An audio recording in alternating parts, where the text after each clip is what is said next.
Our school started in 1976, so we've been around a long time.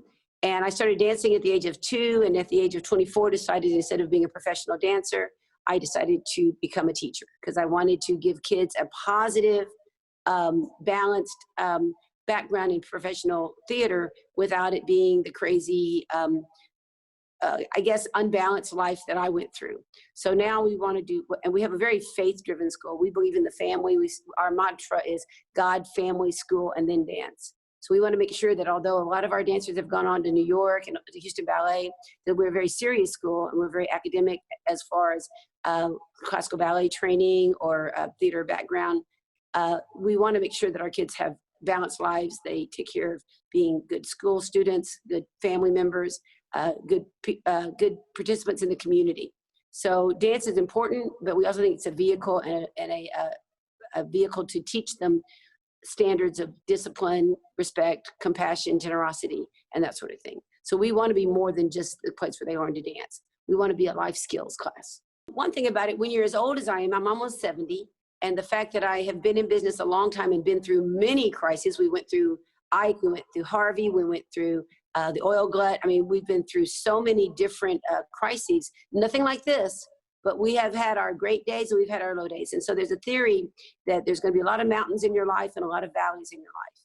And so when you hit a valley, just remember, a mountain's coming, but when you're on the top of that mountain, don't worry, there'll be another valley.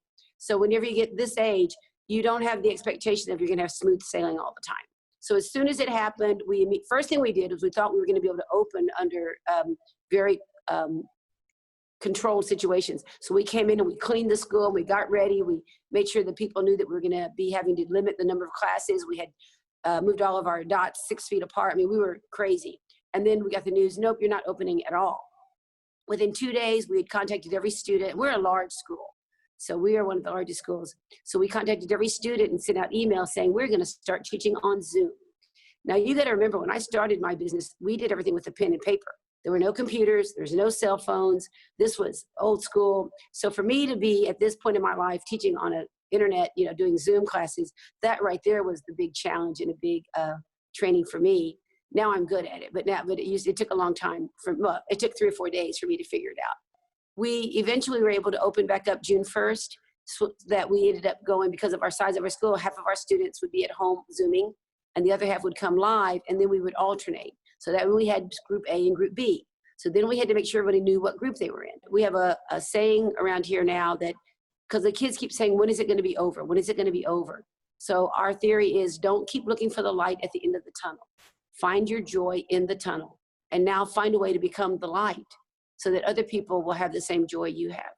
So if I continue to get my kids to be positive and be excited about every day and not worry about excited about the end, because we don't know what the end is and we don't know what that looks like, but we can decide what we're going to do about today. And I think that's the most important thing, is people sometimes feel very alone, and we want to encourage that you're not alone, and we're all in this together, and we're going to get through this, and there is going to be a better day. But we also need to find out what's our little bit of heaven today.